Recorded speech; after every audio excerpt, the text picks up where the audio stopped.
guys, this is your warning. We do post up spoilers. At times we're relatively offensive. We use vulgar language. So if you think that any of those are gonna offend you in any way, shape, or form, take your step back right now. Because, buddy, this is not the place for you. Anywho, have fun listening to us. And yeah, this has been your final warning. Welcome to another episode of Cinematic Anarchy, brought to you from the Cinematic Anarchy studios just outside the drag strip that has basically been placed outside of my window. Thank you for joining us. I'm just giving you that disclaimer because it seems every damn podcast that I do, some idiot in a very, very loud car drives by, either loud muffler, loud music, whatever. So, I'm not apologizing for it anymore. It's gonna stay in. If you hear cars, it's because everything outside my fucking window is way too loud. It's a feature, not a bug. Yeah. Oh yeah, it's definitely a feature. A feature of me not soundproofing shit. So, and it doesn't help that I think right now I actually have a very open window directly behind me. So the window behind me, there's like a fan in it. The window's wide open. So if somebody drives by, you're gonna hear it. A closed window in this economy? Nope, gotta have the fresh air. It's warm. It's warm. Yeah. And if you couldn't tell, with me today we have our friends from the Strange and Beautiful Book Club podcast. Matt, Rachel? Hi, I'm Rachel. And I'm Matt. So I didn't have to announce you. You could have just... Okay, you did it. Anyway. And today... Sounds like we do that all the time. Today we are... testing my love for very bad movies with Garbage Pail Kids the movie. Thank you, Dan, for recommending this one and then not being on it with us. Yes, thank you so much. He's like, we really need to do... Trauma we really is a compulsion to inflict that trauma on other people. Right. Yeah. We really need to do Garbage Pail Kids the movie. And then I was like, yeah, let's do it. And then we gathered and we watched, and I watched more than once. The other 2 times were a little drug-induced. All right. I've watched it a total of 3 times. So you said you did about an hour and 45 minutes, and I'm a full almost 6 hours into this movie. Wow. You can see the look of sheer terror on my face. Think I could do that. I don't think I could be like, I don't think I could push play on that movie one more time. I want to say I'm personally insulted with the nerdy character in this, being the guy that always pisses his pants, Nerdy Nat, or Nat Nerd. Yeah. Just always like pisses 2 his dozen times. Why is that a feature for like Nat Nerd? Yeah, and he's got really bad acne and Giant glasses. And I know it's supposed to be based on the trading card game, but also... I don't know. Yeah. Well, I know there's a game on, like an app on your phone, but this has been around since, what, the 80s, those cards? They were sort of a spoof on Pogs. Cabbage Patch Kids. Garbage Pail Kids. Yeah, they were a response to the Cabbage Patch Kids. Yeah. And I believe, like, the main characters are some of the first-run Cabbage Patch Kids. So this is before they started getting into other series. So there's probably, like, 12 to 15 series now. Just, this is all first-run characters. Sure. It was a lot. a lot. Yeah. You want to talk about a movie you could never make again? This is a movie you could never make now. There was all sorts of wrong in this movie. Like, all sorts of wrong. And it wasn't even like the fart jokes and the pee jokes that were the worst. I know you had good animatronics in the 80s. I've seen the Neverending Story. And, like, these puppets, half their mouths worked. Their eyes turned side to side in the creepiest way possible. Whoever was manning the Valerie Vomit animatronic had a real problem with managing the eyes, because there were a few times where one eye just shot off to the right. Yeah. And the other one's looking straight ahead. Well, I guess they weren't done with them when they started filming. Oh, they weren't finished with construction of them. And they were like, well, it'll get better as we go. Really? Like, we'll just get started and just gonna patch it together as you're working? that'll all work out in post, I guess. I don't know what they thought they were going to do. It's not like they had, like, extensive CGI or anything. It's just... No. That's what I want. I want somebody to remake this movie and all of the characters are full CGI. I mean, they mostly look like possessed wax dolls. That'd be interesting. It'd be horrific. It'd be a horror movie. I guess the first director wanted to make this a straight horror movie. Don't say the words that would be interesting. We don't want anybody to get an inkling that they should actually make this. It would be an impactful experience. Yes. I'm pleased that Valerie Vomit only vomited once. Yes, me too. So, just from the beginning or the opening sequence of the film, are we supposed to believe that these are basically space creatures that have crashed to Earth? Yeah, I don't know what the trash can in space had to do with literally any... Because when we come back, it's just a regular trash can in an antique store. Right. Like, did this fella find the Garbage Pail Kids in the pail? They crash land, and he's like, I'm just going to keep them cooped up in there. Because every time they get out, they just fuck shit up. And, like, what's his name? The guy who owns the antique store? Martinzini? Martinzini. Is Captain in a different Manzini. movie from everybody else. Manzini. Yes. Manzini. He's in a different movie from everybody else. He had some really quotable lines. Like, patience is a bitter vine, but it bears sweet fruit. It loses a little something in translation. I was like, who? And it's like implied he's immortal. Yeah. That I did like the interpretation of the Garbage Pail Kids as like an 80s manifestation of Pandora's box. I mean, you saw what happened when they were released. Yeah. Would you not want to just kind of gather all that and just stuff it back in the pail and put an old diver's helmet on it and hope that holds? If it's Pandora's box and it changes over time based on the society that it like owns it, then I guess that kind of fits the 80s. Yeah. In the US. A trash can full of nightmare dolls. This was just sort of an ultra vain version of the 80s. Like everything outside of that antique shop's doors. Yeah. I love how we opened on like grown ass 30-year-old men and women like harassing an obviously 12 to 13-year-old boy and in a public park and stealing his money. Physically assaulting him and stealing his money. One of the main storylines is basically this woman who had to have been in her mid-20s at the very least. Yeah. Like she could have been almost 30. Basically using her feminine wiles to mac out a 15-year-old? 14-year-old, I guess? Trying to seduce a child. 14, almost 15, he says. Yeah. The only two people that you don't hear their names in the film, they have names, but you don't really hear their names in the film. They're the only ones that had fairly normal names. Wally and Blythe were the other two thugs. Part of the gang? Those were the other two thugs that you never hear their names. Because all you hear is Juice, Tangerine, Dodger, Captain Manzini. That's all you hear. Yeah. Yeah, I guess the guy who played Dodger, his dad is like an actor, like a semi-famous actor, and so he auditioned for this movie without telling him. And then when his dad found out he was in it, he tried to get him out of it. He was like, "No, that's terrible. Don't you can't be in that." Well, I mean, Mackenzie Aston is still around doing things, so it didn't necessarily destroy his career. But any of these other people, do you know them? Well, so the lady who plays Tangerine is actually Mexican. She's like a bilingual actress, and she is huge in telenovelas. Katie Barberi? Yeah, like she's probably been in 400 plus episodes of telenovelas.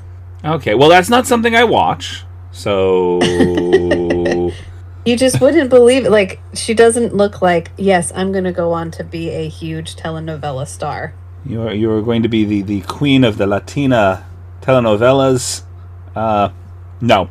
Like I said, I don't watch them, so she's, as far as I'm concerned, American acting-wise... well, I mean, I can't say American acting-wise, because plenty of those telenovelas are produced right here in the States.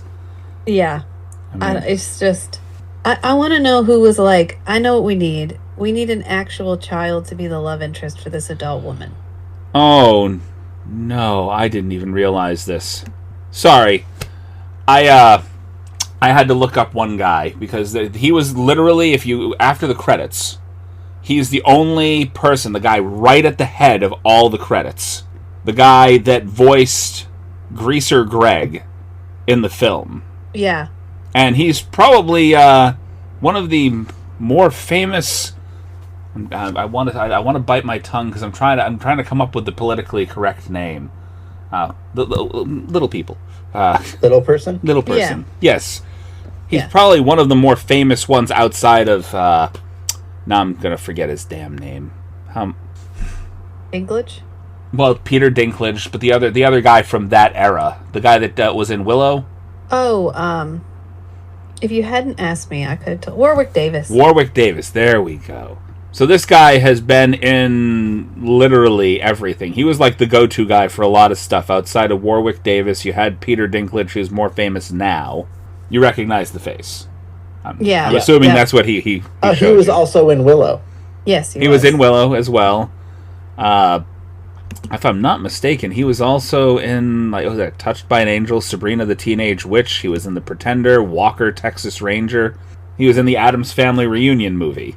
Wow. So he's got a long list of career credits. He was also an Ewok in Star Wars. Well, that's one of those things. Who wasn't? You could be an Ewok in Star Wars, you're Greaser Greg. Nobody recognizes you for that because those are not the faces people recognize you by. Right. So... He was the body or the voice? He was the voice. Oh, wow. He may have been the body, too, but he was definitely the guy voicing Greaser Greg. Greaser Greg was actually one of the least offensive ones of the group of Garbage Pail Kids. I can't remember a thing. No, my apologies. Jim Cummings was the actual Greaser Greg. He also did the voice for Nat Nerd. Okay. And he was the body, so he was the actor in the suit. Okay. So, okay. So now I'm looking at these other ones like, okay, these are all the other people that were in these suits. There's a lot, because there was a ton of them. Kevin. And we really only saw, Alligator. That was Kevin Thompson, Alligator. And Alligator wasn't a full mask, it was prosthetics on somebody's face. You could see that. Oh. It's just so that was the only one that was prosthetics. When they get dressed up incognito and they go to the biker bar, that's probably my favorite. If I had to pick a scene that didn't make me want to turn the movie off. Yeah, favorite plot arc is... Therefore, my favorite plot arc was the bikers. Yeah, they make friends with the bikers, and then the bikers come to their rescue. Yeah. Toughest bar in the world. I love the names for everything in this film. The non-union sweatshop. Non-union sweatshop, toughest bar in the world. And apparently the home for ugly people or whatever that was. Yeah, the state home for ugly people. The state home for the ugly. State home for the ugly. Yeah. Includes Santa Claus. They had captured Santa Claus. Yeah. Wasn't he too fat? Or too jolly? Santa Claus too fat. There was a clown that was there for too silly. There was a guy in a dress who was too weird. We had the too hairy guy that had just patches of hair all over him. Yeah. And it's implied that all of their friends had gone there and then subsequently been killed. Yes, I believe there was that one scene where he was like, we were a little too late. Garbage truck was just... they didn't really touch too much on it because this is supposed to be a kid's movie. They're like, oh, yeah, your friends came here and then they were all brutally murdered. So come on, let's go ahead and have should we montage this? Let's montage this. This is on time. I don't think he just said it to Dodger. That's it. I don't think he told the other. He's like, let's hope they forget this. Let's get them back to where they're supposed to be, and let's hope they just forget that they had friends somewhere. Which they conveniently do, so it's fine, because we have to go to the fashion show and crash the fashion show. Yeah, I don't think any of the main characters hear the security guards talking about what happens to the rest of them. It's just the two security guards talking, and the one says, yeah, they won't be here long. Oh, what happens to them? And he just mimed them getting squished. And so they all arrive, and they're like, our friends aren't here. I guess we missed them. But they don't know where they went. But they don't know what happened to them. So I guess they just think maybe your friends are at another castle. I think halfway through, the director was just like, you know what? I know that the script says that they're supposed to find their friends in the end, but I do not want to do a sequel to this. I'm not leaving it open to a sequel. We don't need more of this in the future. So let's just kill them. Let's kill their they were friends. Planning to have a sequel, Chris. They were ready, and it bombed. And they were like, I guess we won't make the sequel. Well, who read the script and was like, this is going to be so good. People are going to want more of this. Well, the Garbage Pail Kids, the cards were really popular at the time. Yeah, Like, but really doesn't mean popular. It translates well to. I mean, I don't. Ugh. There were so many fart jokes and pee jokes. It wasn't even the fart jokes. It was how many times that guy peed himself. Not a single And bit how of that many was times funny. the other guy farted Huh? as a weapon. Not a single bit of Yeah. the Nat Nerd pissing himself was even remotely funny. There was no incident No. where it was funny. No, But- not even the first time. At least the farts on occasion, you could get a little giggle out of. Yeah, like when he farts the guy's beard off.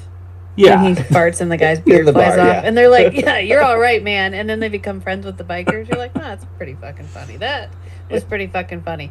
But no, never was Nat Nerd funny, even, like, not even once.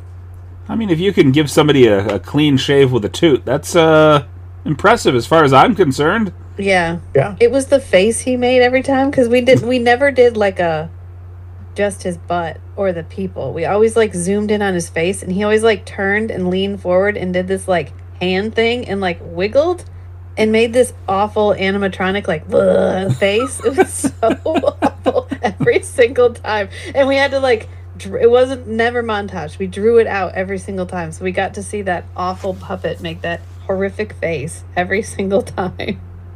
Yeah. Yeah. The fart jokes were... It was excessive, just the potty humor throughout the entire film. Yeah, and I think, if it had just been... I wasn't offended by the fart jokes. I mean, we grew up with, like, what, the clumps?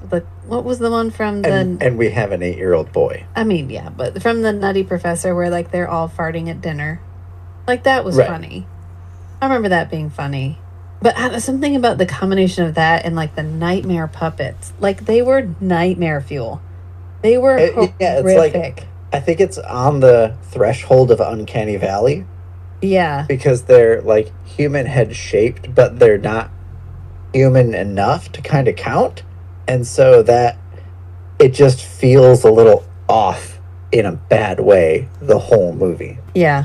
They really felt like Cabbage Patch Kids that you left on the radiator a little too long. Yeah. Mm-hmm. Just... And they had teeth. Like, they had weird teeth. I don't know. They were just so awful. It makes you appreciate good puppets, you know? Well, I don't think these You're were like, ever oh, that's- intended to be good puppets to begin with, because just the Garbage Pail Kids in general looked horrible. I don't think they could have been went far enough with functional. some of it. I'm just asking for functional. You could have been high quality disgust Yeah.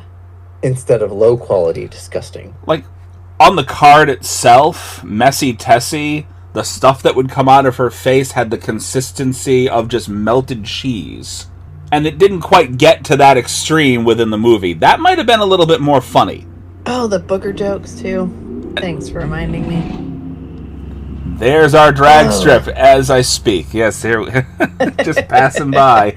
Yeah. Every time that puppet had to, like, touch the mucus, and then they all had, like, gloves, and you could see when they bent their fingers, it would... I don't know why I was fixated on how bad the puppetry was in this. But I was just like, on top of everything else, they're not even good puppets. Like, Because it was such a horrible movie, you had to fixate on something to get through. yeah. This feels like if we let AI write a movie. If you let AI write a movie, cast a movie, direct the Yeah. entire movie, Create the And special then effects. generate the video. Yeah. generate the You special make effects. Cabbage Yeah. Patch, but make it gross. They're like, yeah, vomit, snot, farts. I think they pee. should have consulted with Nickelodeon on how to make good slime, because that would have made Yeah. a better vomit than whatever it was that came out of Valerie's mouth. Yeah. I'm just glad we only Absolutely. used that gag once. Yes. It was really funny the one time she faked out somebody. Yeah. Like she was gonna vomit, but then she was like, "Oh, I gotcha." Yeah. It wasn't. It was What? because this was when they first met Dodger. That they Yeah. both Yeah. Windy Winston and Valerie Vomit faked him out. Right. And Yeah. Winston did it first, and then sorry, Valerie did it first, and then Winston did it. Yeah. So it was like, okay, well, we're playing the same joke twice in a row. yeah. Eh, Yeah. I don't know. Twice is okay. Once is funny. Twice is 50% as funny. 3 times, you're at like 10% or less as funny as the first time. And then after that, you go, it's the opposite of funny. Yeah. And this is why that nerd painful. pissing himself never hit as funny Would throughout never the hit. entire film. Never hit. What was it about 80s movies and having bullies that were so brutal, it's actually attempted murder? Like when they knock him down in the manhole cover, they literally knock him unconscious and then pour raw sewage on him. Yeah, and leave him face down in raw sewage. Raw sewage from the zoo. Like, was anybody else waiting for a cameo from the Teenage Mutant Ninja Turtles? I know. Well, it was the pipe. Like, all the pipes were lit. Like, the hot tub pipe, the zoo. There was a toxic waste pipe. There was toxic waste. FBI or CIA. It was CIA. the labels on the pipes were pretty funny. Yeah. There was a lot of signage throughout the whole movie that was pretty funny. Yeah. See, that's the thing, is all the stuff in the background was hilarious, but all the stuff that they were giving you that was supposed to drive the movie, you're just going, can we move on? Something has to happen that makes this worth watching. And I love a good bad movie, and even I took, like I said, I had to take a fistful of edibles to get through this the second time. It's like, maybe it would be funnier if I were a little more than a little stoned. And we discussed that when we were watching it. We were like, what if we took a gummy, an edible? I'm thinking, would this be a terrifying experience, or would this be an entertaining experience? So, how was it for you? Oh, even with the edibles, it was just, I couldn't bring myself to laugh at anything but the stuff that was going on in the background. Like you were saying, the signs. I thought that the non-union sweatshop thing was fucking hilarious, because they're just stealing all this stuff. And honestly, their little song where they're kind of trying to rap about working together while also stealing everything out of this non-union workshop. We're going to bring everything back. The contrast between the kid musical number where they're singing about, if we work together, we can do anything. But they're literally destroying property and stealing things. Yeah, no, that was funny too. So that they can operate as a functional sweatshop. This movie had good moments. I think if we'd strung more good moments together, it would have been at least bearable. Mm-hmm. There was one sight gag that landed pretty well for me that I laughed pretty hard at. It's when Greaser Greg and Valerie steal the truck, and then they hit Juice's car and flatten it like a pancake, and she's just like, I think I hit a bump. Just flattened it, steamrolled the whole thing. Yes. Yeah. Oh, yeah. Juice's, sidekick / obviously gay for him friend. With the mesh shirts. With the increasingly mesh shirts throughout the movie. Yeah. Yeah. Not a speaking line from that guy either. He's just there to get Except he was the one that was driving the vehicle that got squashed. Was he? So he was yelling at the Garbage Pail Kids. Okay. Maybe I didn't remember that. I definitely. Well, because he drove it and they all kind of he dropped off Juice and the other person, the other lady, and he was driving the van around. Yeah. Okay. I don't know. I don't know. Why make Tangerine like a underground successful fashion designer? Like, she makes these couture clothes in her little basement apartment, and then she sells them at the back door of the club. I think that's a cool character development arc. Is she is so devoted to her dream of being a successful fashion designer that she literally just makes clothes and then goes out on the street and sells them directly. But then for some reason, partway through the movie, she gives up on herself and just steals somebody else's designs. Yeah. The Nightmare Children's designs. Yes. Because they are also great fashion designers. Well, she sees her boyfriend Juice, how he has become kind of successful in his niche by exploiting 14-year-old boys. And so she maybe sees that as an example. Oh, maybe I can also exploit 14-year-old boys. Yeah, and their weird using my body. Children things that we will then lock in a basement and turn over to be killed at the state home for the ugly. Right. Yeah. They have There's a moments lot of where attempted murder in this movie, actually.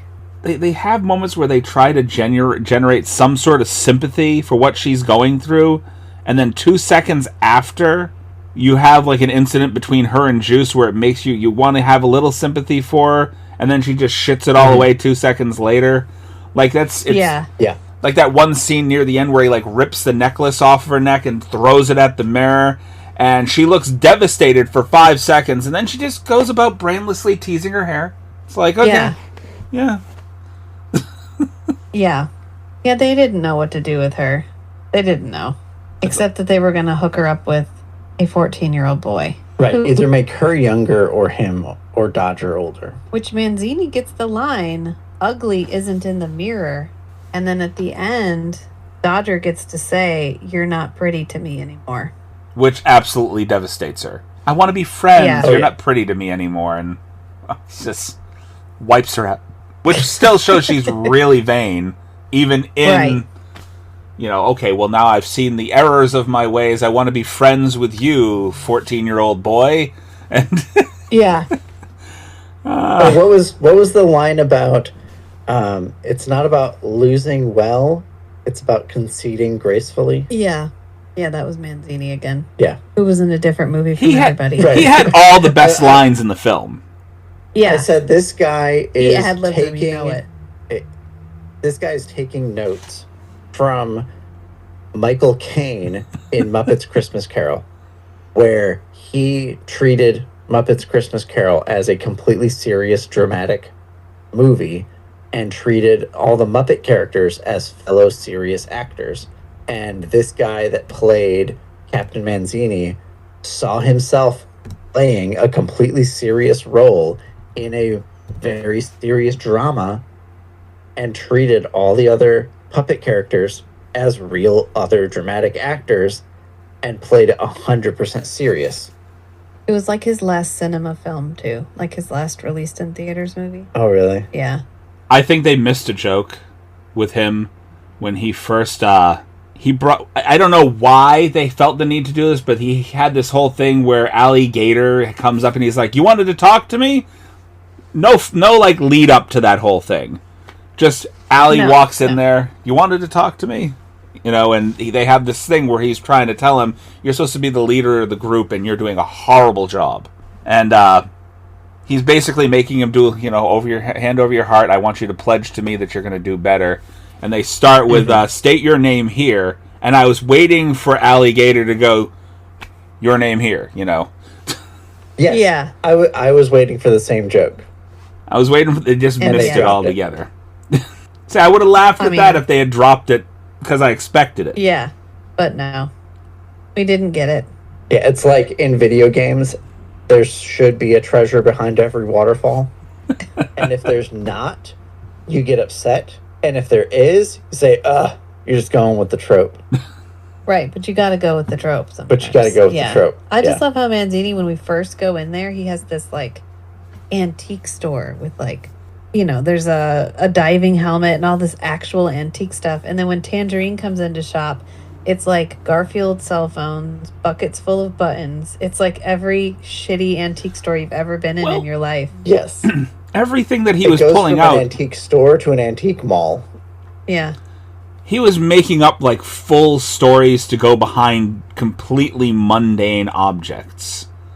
Like wondering if the teddy bear belonged to a child that had grown up to basically, rock the world or whatever, and the book that was a testament to this person's love for somebody else. And a sword. And a sword. It was like a teddy bear and a sword. And just like the most random assortment of items. The rapier, that sword, was the first thing that you got the inkling that he was immortal from. Right. Because he started talking about about them creating gunpowder, and then somebody split the atom, and that's when I decided to check out. Yeah. You're like, wait, what? And then the Garbage Pail Kids come out, and they're like, hello, Captain. And you have no idea why he's Captain Manzini. Right. The title, his honorific changed. Yeah. I forget what it was at first. Just Manzini, I think. It was Mr., and then it was something else. Doctor or something. Doctor, yes. Yeah, he was it was Doctor. Dr. Manzini. And then after the Garbage Pail Kids came out and called him Captain, Yeah. like, yes, sir, I salute you, kind of captain. Like, you were our commanding officer, kind of captain. Where was he? What battle did he serve in with this as his troop? I'd actually pay to see a war movie spoof starring the Garbage Pail Kids. Yeah. Yeah, throw that into to OpenAI's Sora. Crossover with Enemy Mine. One of them lands on a planet with a real person. Ooh. Yeah, it's a fun common ground, and it's just fart jokes the entire movie. It has to happen in the middle of just a dead dramatic scene between Louis Gossett Jr. and Dennis Quaid. They're just having this massive fight, and then the garbage can just lands between the both of them. Yeah, and was it Wendy Walter? Ooh, and that is the child that they have to raise together. Whitney Winston, yes. It's like, it's the greaser guy with the little switchblade knife that he keeps pulling out. Yeah, I think we're onto something. it's a different movie. Yeah, I don't know if it's a bad movie. That might be a better movie. I mean, Might be a better movie. it might, because at least there's something there that you might want to watch. Like, wow, where's this going? I want to know where this goes. I had no idea where the Garbage Pail movie went, but I didn't care either. It was... Oh no, I mean, there was nothing that felt particularly secretive. It was just a mess from beginning to end. It's like, oh, the movie's still going. It's not. I didn't care where it was going. I was just worried that it was still going. Yeah, the fashion design thing just felt really shoehorned in there. It was like, what's the bad guy? I don't know. Maybe they make him a jacket, and it's a real fucking nice jacket, and then they get signed on to be sweatshop labor for this. See, that's what I was thinking, it's is out on sweatshop DVD. labor. Or is that on Blu-ray? Yeah, they have a Blu-ray of it. It's horrible. On eBay, There's it's no- $80. I hate when movies like this get Blu-ray release and Forever Knight's still not out on Because Blu-ray. it was one of those things that was like a very limited release, which it shouldn't have even been re-released.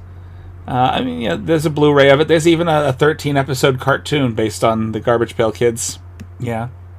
I kind of think the cartoon would be all right. Now, the cartoon's definitely rated higher than this is. This got a... It has a 0% critic review on Rotten Tomatoes. Well, I mean, we grew up on Ren and Stimpy and some pretty weird shit. Rocko's Modern Life. I think I could have handled Garbage Pail Kids. Garbage Pail Kids came in at like a 3.6 on IMDb for the cartoon. This is a 2.7 on IMDb, the movie. So, it's pretty low. Pretty... Yeah, Is was lower than Highlander 2. Will remain. Is it really? Yeah, 2.7. Wow. I mean, technically, the movie did make money at the box office, though. So it technically It has that going for it. it had a budget of about $1 million. It made $1.5 million back. So I guess it wasn't a complete flop. They got some of their money back. That's the only standard that you can hold it to. It's just, I'm dead for anything to say about this movie now. I'm trying to think of good things to say. I've tried to bring I up... think we covered the good and the bad and the mostly ugly. The good, the Biker plot bad. was hysterical. I feel like anybody that owned a DVD or a VHS copy of this probably did some skeet shooting in their time. Yeah. Pull? Yeah. This feels like... So there's definitely... I have theorized the existence of a threshold at the bottom of bad movies where if you fall below this threshold, it's just bad. And then above that, you can have the, like, funny bad, cute bad, entertaining bad, the, like, range of bad movies. And then, but once you dip below the line, it's just a bad movie. And this feels like it just rides that line. Like, if you were watching it with the right group of friends, this could be really funny to make fun of. Okay. But I don't think you could sit down and just watch this movie and it would be funny. So... No. The only thing that gave me any hope for this film at all, and this is just a little bit of trivia you can find on IMDb. There's a gentleman, by the name of John Carl Buechler. I'm butchering his name, but he did special effects makeup for a lot of films for like Full Moon Entertainment. He did stuff for like Demonic Toys, things like that. He was originally slated to make this film, but he didn't want to make a kid-friendly film. He wanted to make a Garbage Pail Kids movie where the Garbage Pail Kids were basically these radioactive creatures that turn into serial killers. Wow. Oh.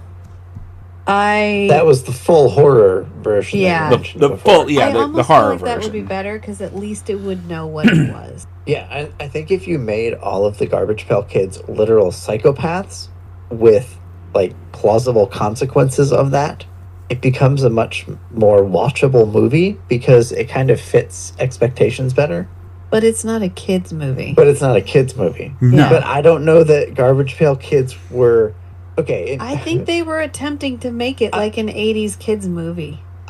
As a genre, as a product marketing thing, I don't think Garbage Pail Kids ever really qualified as a kids product. It's like a lot of things in the 80s where they took like literal adult shit and marketed it to children, which is why 80s kids have so much trauma when it was actually like very adult themed stuff.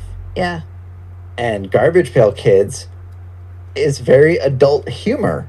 I mean, they have... And so making it as a movie that's like an adult horror movie, I think has a bigger actual audience than making it a successful children's movie. Mm. What would you say one of the more off-putting scenes in this film was for you? Where's the one where they're playing cards and they're all cheating at cards and they're all getting like ramped up cheating at cards, and that's when the nerd kid like pees himself so much it looks like somebody dumped a bucket of water on the floor at his feet. Okay. Yeah, that was I think right that was the second there. time they started playing cards. And the it's really like heavy innuendo scenes between Tangerine and Dodger in the car. yeah, where he's like he looks like an actual child. Right. And then I don't know. He looks as uncomfortable as he should. I feel like this in whole the movie moment. is just low grade problematic. Just static, like problematic static in the background. Dodger was kind of a creep. He was. Yeah. I mean, there was a whole scene where he was just knelt in front of her window just watching her and waiting for her to come out. And then he runs over and pretends like he wasn't doing anything. And Right. Yeah, I think he was a little over-sexualized as a 14-year-old boy. Well, there's that scene where he's bathing and he's clearly naked and all of the little nightmare children are standing around the bathtub looking in the bathtub while he's bathing. Right, and the girls are, like, trying to get a peek. Yeah. there's even a whole thing where you hear one of them go, "Ooh, he's got really nice legs." Yeah. And I'm just sitting here like, oh, that's not even remotely problematic. Let's just not forget the old immortal man in the corner over here who's watching this whole thing going on. Right. He's the one waiting with the bathtub in the middle of the room. Right. You don't have a bathroom with a bathtub? Ha, alligator almost eats his toes. Ha ha ha ha. This is supposed to be the cute part, but you got to ignore all the other problematic elements that are going on here, too. Or how about alligator opening his lunchbox and it's full of eyeballs and fingers? Right. And toes? Where did those come from? Right. Well, I'm thinking that Mr. Manzini must be harvesting something so that he might have a friend at the morgue. Like just harvesting a few things. You know, this guy's going to eat something. Can you just give me a few things so I can kind of just give him a nice little lunch pail and make sure that he doesn't eat the locals? And he's like holding the optic nerve and like making a crack about gesturing at people with on a finger, on a toe. No, I'm good. This movie didn't know what it was. It didn't know if it was a comedy. It didn't know if it was a kids movie. It didn't know if it was a horror movie. It didn't know what it was. This movie absolutely really incongruous because they were mixing all of those kinds of humor. This movie absolutely knew what it was. Shit. That's it. It knew what it was. Garbage. Literal garbage. Garbage. I mean, goes with the name. One review title on IMDb was like dumpster fire Kids Movie. Like, not Garbage Pail, but Dumpster Fire. Dumpster Fire Kids Movie. It's pretty accurate. It fits. Like, I think if they had made a fairly decent Cabbage Patch Kids movie, and they used that to spoof this, it might have had a better following. Yeah. But you have to have the Cabbage Patch Kids movie before you can have the Garbage Pail Kids movie. Right, because you need a successful you need a successful formula to parody. Right. Right, and that was the parody to begin with. It was basically a parody of what was a popular kind of pop culture toy at the time.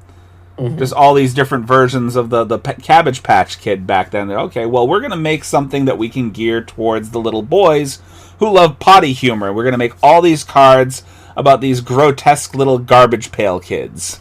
And thus a horrible movie was eventually born. Yeah.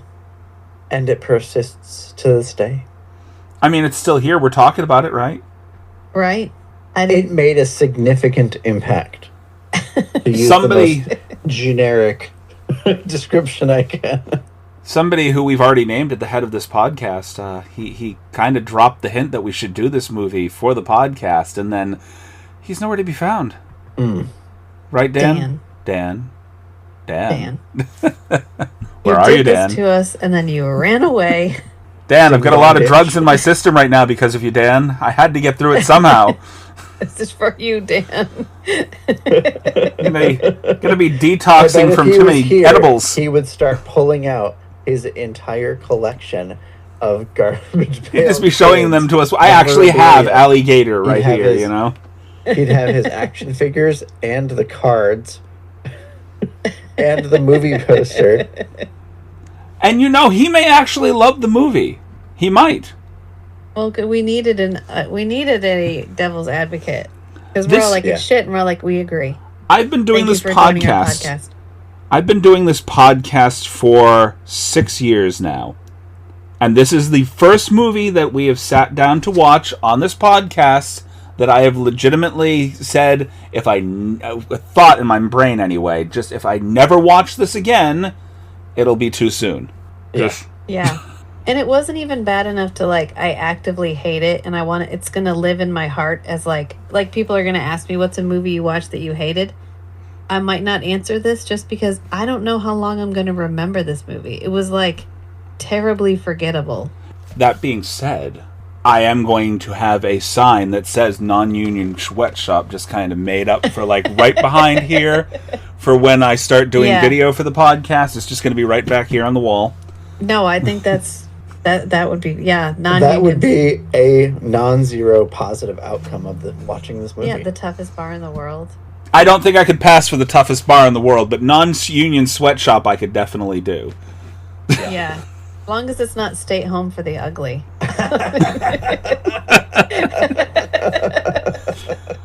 You know, you might have changed my mind.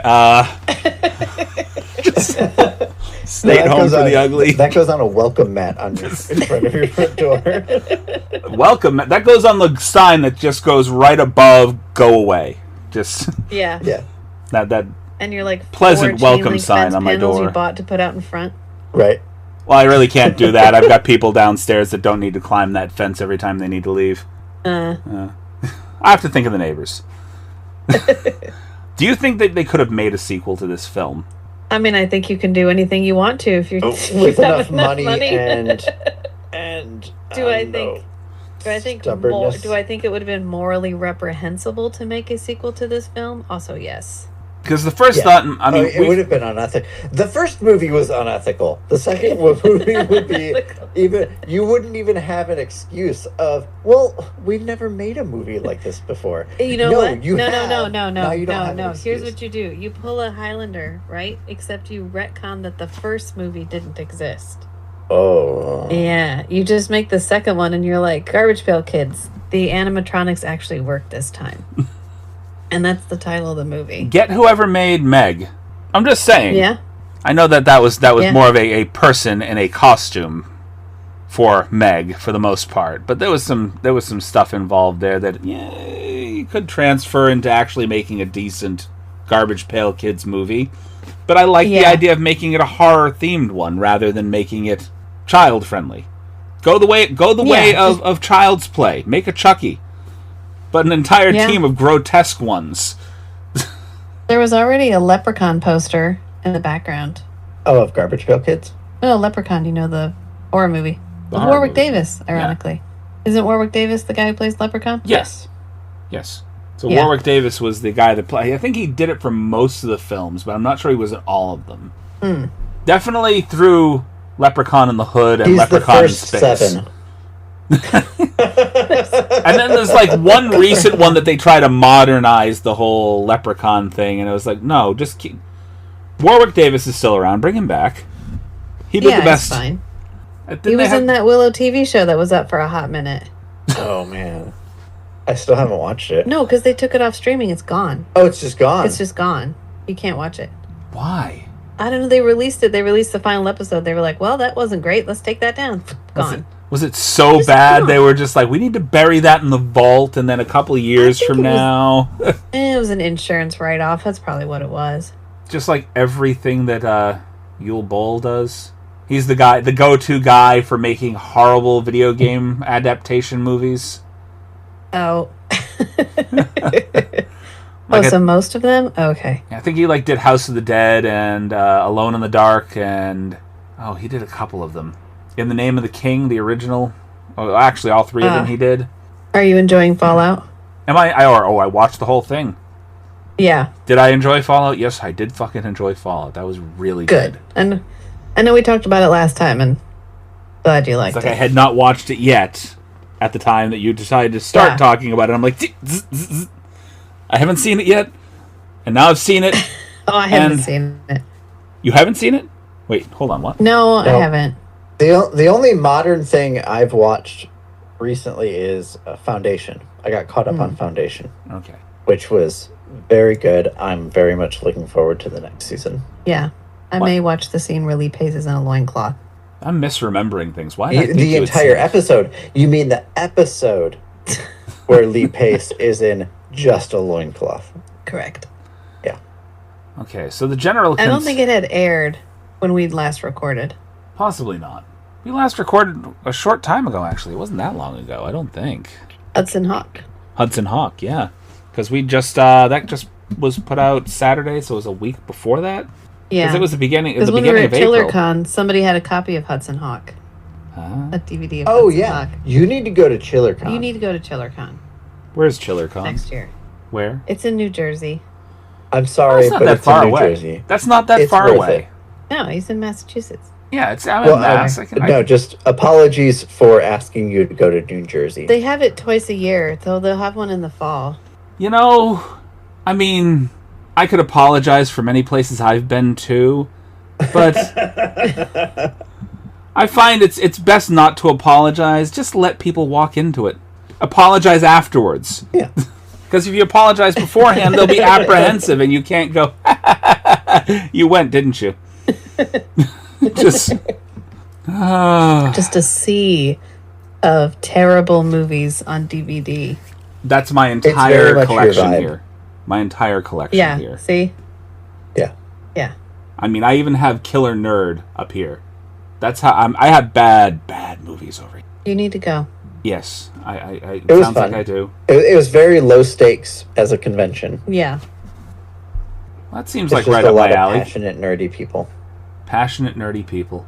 I don't know if I fall into the nerd category. I definitely love bad movies, but I'm not sure that I consume enough information. It doesn't stay in my head as much as I would like. So as much as I love them and I can rant and rave about them, I would, in my mind, nerd is more an intense interest just on the enjoyment of the thing, and geek is more into like obsessively absorbing information about a thing and being able to spout it off. so I may be a nerd and excessively worrisome to my family, friends, and most of the people around me. Just because of how many DVDs I have purchased and have just kind of piled up in a corner over here. I can accurately say I may have watched about 50% of them. Oh, that's good. Yeah. May. We knew a guy that had, what, like 2,000 or 3,000 DVDs? Videotapes. Are you talking about David? Like VHS? Oh, yeah, David. No. I was talking about when I went to get that tattoo, and the guy was like, yeah, when the Blockbuster was going out of business, I just bought everything. He's like, I have like 3,000 tapes. Yeah, I was thinking about the DVD collection, and he'd watched like 20% of them. Yeah. This is how a lot of people started their collections. A lot of people were just there at the right time when one store or another fell off because Redbox was just driving them out of business. Yeah. Yeah. So people were just buying, like, oh, how much are you selling this stuff for? Oh, we're selling the VHS cassettes for $0.25 a piece. I'll take all of them. You know, let's make a deal. There was a video store that I used to work for, and the guy used to give me the screener copies of everything. So it's either that or I'm just going to put them up in the basement over here. I'm not allowed to sell the screener copies, and they're not asking for them back. And so every time he'd get a screener copy of something, I'd end up with it. And I had at one point, I had a screener copy of like 2 films that you wouldn't think would be like excessively expensive to find. It was a VHS copy of Hackers and another copy of an old Angelina Jolie film called Foxfire. Yeah. And they're only expensive because while they might have put screener copies out and they put out VHSs to rent from individual stores, they never put out any VHS cassettes for popular release, like for purchase for home video. Oh. So for the longest time, you couldn't find Hackers for the longest time. I think like just as VHS was going out as a medium, they put out a copy of Hackers. So interesting. At one point, it was worth a couple $100, and then by the time I was ready to sell it for a couple $100, they had put out a run, and it's worth like $5. Okay, nice. You're like, great, thank you. Held on to that for too damn long. So it might be better now. Physical media is quite popular right now. Yeah, it is and it isn't. Physical media is popular, but not popular enough to keep it in Best Buy. Yeah. Well, that's conspiracy from big streaming. This is why I appreciate stores. Willow Season 1 is available on certain sites. Oh, okay. Thanks, honey. It hasn't disappeared from the world, just from the world that you can legally purchase it. Oh, okay. This is how I watched Garbage Pail Kids the movie. Do you think I bought the Blu-ray or the DVD or anything like that? Well, we watched it on the... Yeah, Chris sent us the link. Yeah. Daily Motion. I couldn't even find it on like Amazon. I was like, oh, maybe I'll rent it just to, because I didn't want to I didn't want to figure out how to stream it from my phone to the TV, and I was just like, I'll just pay a couple bucks. It'll be like $2. It wasn't even on Amazon. No, Amazon was like, no. I was not committing to a big screen viewing of this. It's all on my phone. I was not. There was no way I was streaming it up here. I just sat there, earbuds in, stream it to the TV. And got some weird looks from the family, like, what are you watching so intently? It's like, this is not intent, this is horror. I am just, I don't know how this got made. I remember collecting the cards as a kid, and I'm watching the movie, and I'm just like, I remember watching this once, and I didn't remember outright blatantly hating it. And I'm just sitting here watching the movie now as an adult going, how did I even think that this was an appropriate movie, let alone a good movie, back when I was a bit younger, when it first came out? Because I don't remember hating it back then. So nostalgia value. You were a kid. You were like, haha, it's funny. I mean, there's some pretty good kid humor, and then a lot of the stuff that's not kid humor is so oblique or obscure, it's kind of over your head. Like, when did this come out? Hold on. We say kid. 87, This came out in 87, so I was 10 years old at the time when this came out. So yeah, maybe potty humor. I was pee. Yeah, I can't. A 10-year-old. She's right at where like she doesn't want to think potty humor is funny, but it's still kind of funny. You know, there's certain words and sounds that make all the kids giggle, even if there's this. Yeah. No, I didn't laugh at that. Yeah. I'm smarter than this. You know, it's so yeah. Okay. General consensus is there's 1,000 ways to have made this film better. There's no way that anybody should have tried to make a sequel. Right. Yes. Okay. Because normally we'd try to do the pitch where we Yeah. will come up with an idea for a sequel to see if we could have made something plausible, but I don't even feel like putting that kind of effort into this movie. I No. don't. No. The only thing No. you could do is call for a sequel and then tell people you have open scripts. And then when people come in with the scripts, you write down their name and then never hire them to ever do a job ever. The best sequel that you could Hollywood. make for this film is literally a 2.5. You basically hire an entire crew, put a big budget into it, and it's just a 2.5 minute apology for the first movie. Yep. That's your sequel. Maybe And one fart joke. a thing that might be worth watching based on what happens in this movie is like a prequel, like short, like a 20-30 minute film just about who is Manzini, how did he get here, where did he come from. Yeah. And he's like lugging this container that changes over time based on the society that he's in, and he's just like, he always has to carry it with him, like in what's that book, like Lone Woman, where the lady moves Yeah. out, and she has this chest that has a thing in it, and she just has to lug it with her the whole way. Yeah. Or like the Like- original like- idea behind the TARDIS in Doctor Who, because that's technically supposed to be like Camouflaging. it was supposed to camouflage itself dependent upon what time it ended up in. Yeah. Right. And so the garbage pail is just trying to match its environment to seem camouflaged. You have already put more thought into this than the entire script writing team. I think that the Probably. sequel Yeah. to this movie could be a revenge horror film where, even though Manzini had explained that the kids had actually died in the home for the ugly, they technically didn't. They just left them behind, caged up. He didn't want any more of these kids to deal with. He just left them behind there. So it's a revenge sequel where the other kids eventually break out from the home for the ugly and hunt down Manzini. Yeah. If we just made it straight horror, I'd watch it. Yeah, I think straight horror, it would be a lot more attractive. Yeah. I think, yeah, it's like Yeah. a low-budget horror film. This kind of would have been more palatable, Right. rather than them trying to market all this towards kids, which, And just grossly missing the point. And I think it's totally just a like residual trauma marketing from the 80s where they thought, oh, this is funny to me with adult humor. The kids will love it. I'll just put a fart joke in there and I'll have one guy who pisses himself in every scene. That'll be fine. we don't want the parents That's what to my walk kids out. do every day. I think this is one of the first films where they were trying to make it a mixture of parental humor along with child's kind of potty humor. Because they had a lot of things could that were see that definitely as a more first meant for bad adults. attempt. It was a horrible attempt. Yeah. Disney eventually went on to perfect a lot of that stuff, but this was definitely an attempt at doing that. Like get the parents in the seats so they don't drag their kids out of the film. Because honestly, there's nothing of any value that any of this has to present to the parents whatsoever, so we have to throw a little bit in there, because otherwise they're going to be like, I don't want my kids being taught any of this shit. Yeah. Yeah. It's Yeah, gross. It's...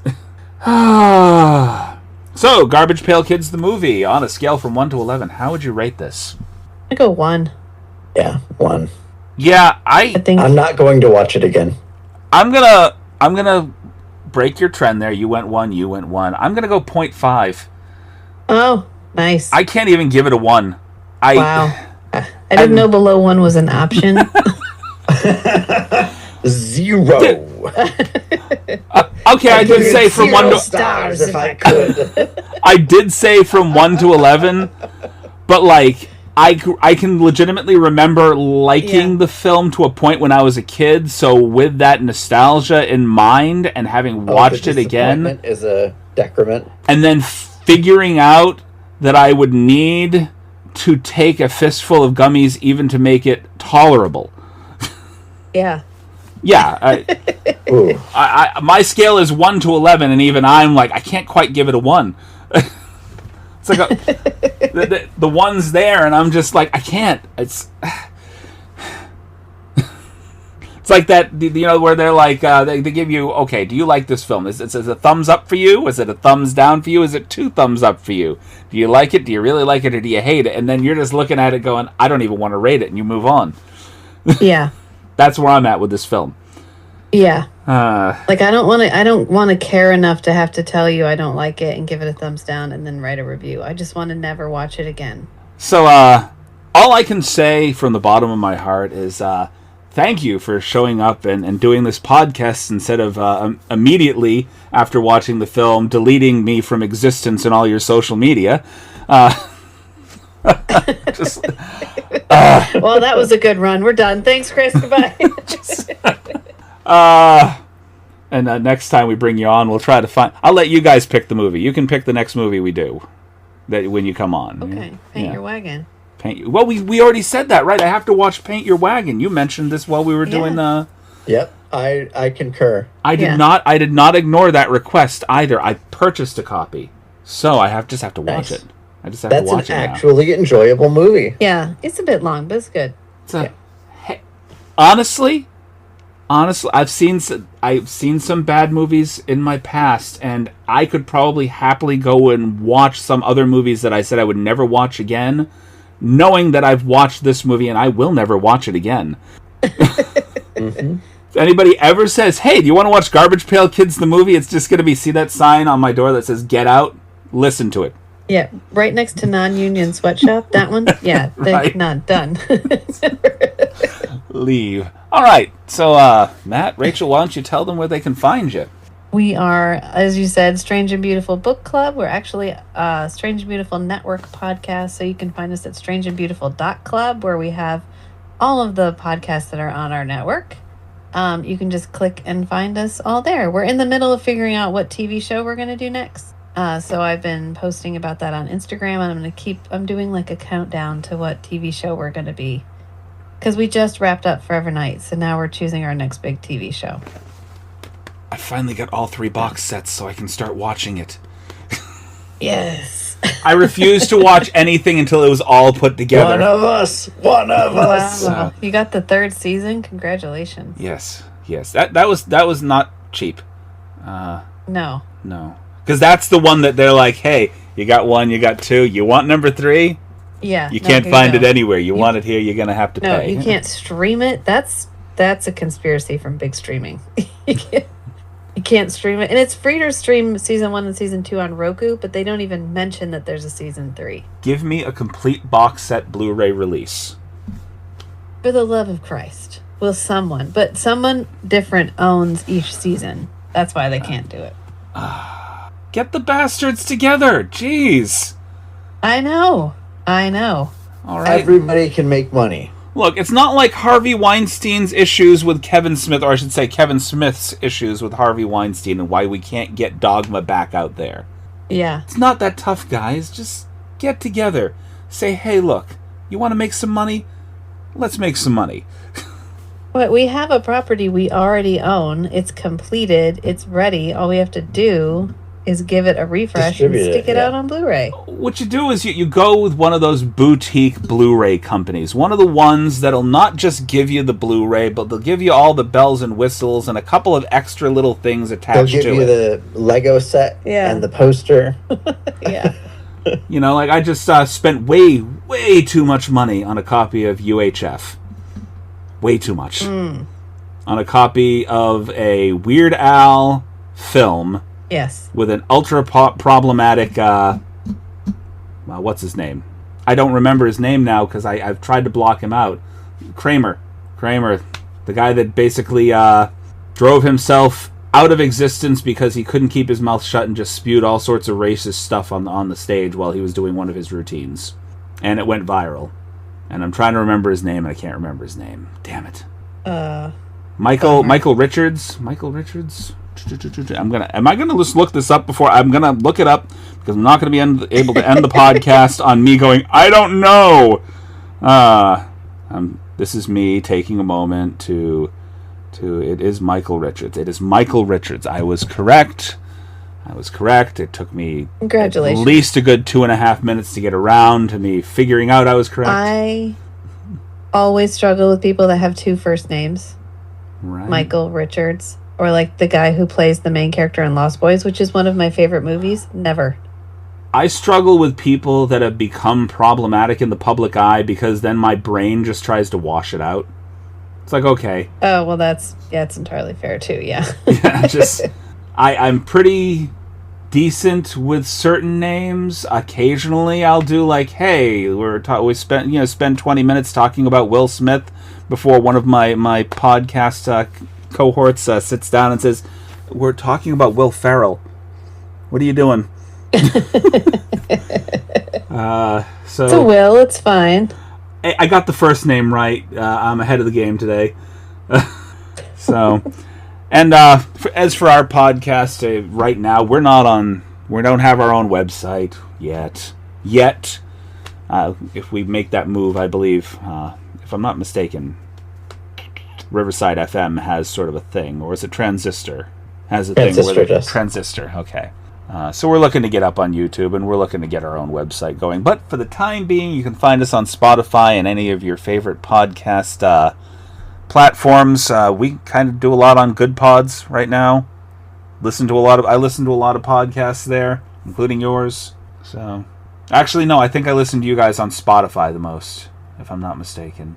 Okay. Because I listen to you at work, and that's what my Spotify playlist is at work. So I got to get to you guys over on Good Pods, because in Good Pods it allows you to rate each individual episode as well as the podcast itself, so you can go in there and say, oh, I love this one, and then give you ratings and comments on each episode. So that's pretty cool. I know what I'm going to be doing next week.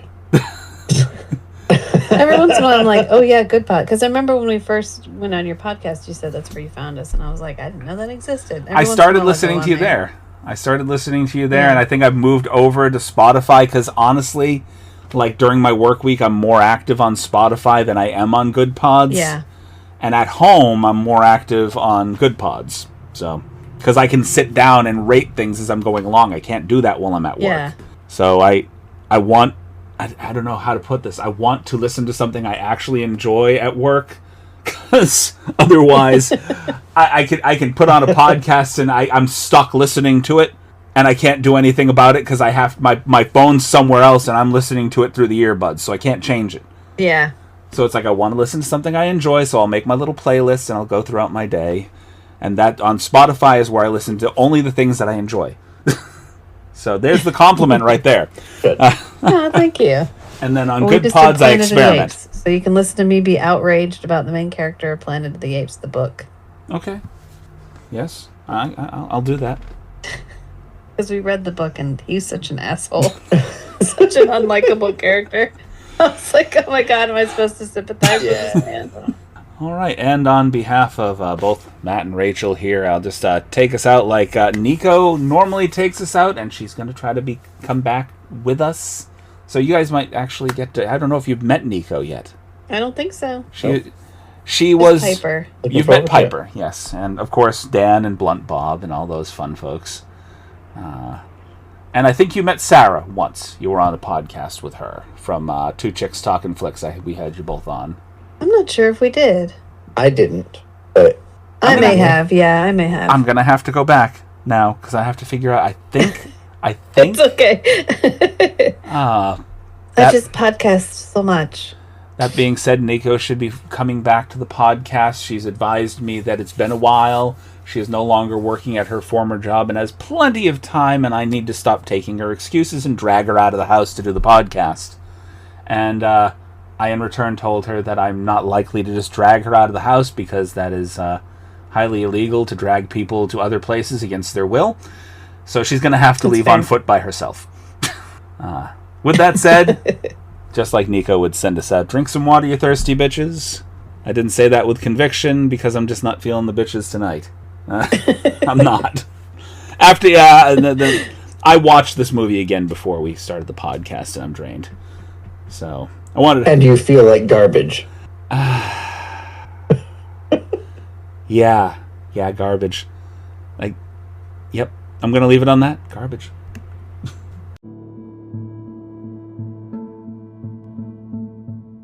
And now, for a few ads from friends of the podcast. Hi, I'm Rachel. And I'm Matt. We are the hosts of the Strange and Beautiful Book Club. On the Strange and Beautiful Book Club, Matt and I share our adventures discovering forgotten movies, television shows, and books in the science fiction, horror, and fantasy genre. Not necessarily good movies, though. Oh, certainly not. We love a good, bad movie. The quirkier, the funnier, the more campy, the better. But we talk about some classics, too. Of course, we can't ignore our favorites like Highlander or the 1990s vampire cop television show, Forever Night, which we are currently covering one episode at a time. As if I could forget. Oh, hush. You love every minute of it.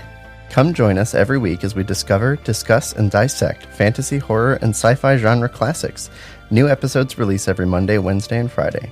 So remember, sometimes the strangest things are the most beautiful, too. So be who you are and love what you love. Until next time, friends. Bye! This is Two Chicks Talking Flicks, where we review movies. We try to dig deeper and go more in depth. And profound for me. Yeah, for me, I'm just like, what? We even bring up relevant topics. I remember from Punky Brewster that you don't go inside the fridge. And we're here to have those tough conversations. Mm-hmm. And she was wearing a white dress, which was yellow. Huh? It was yellow. So if this sounds like the podcast for you, please enjoy new episodes every Tuesday.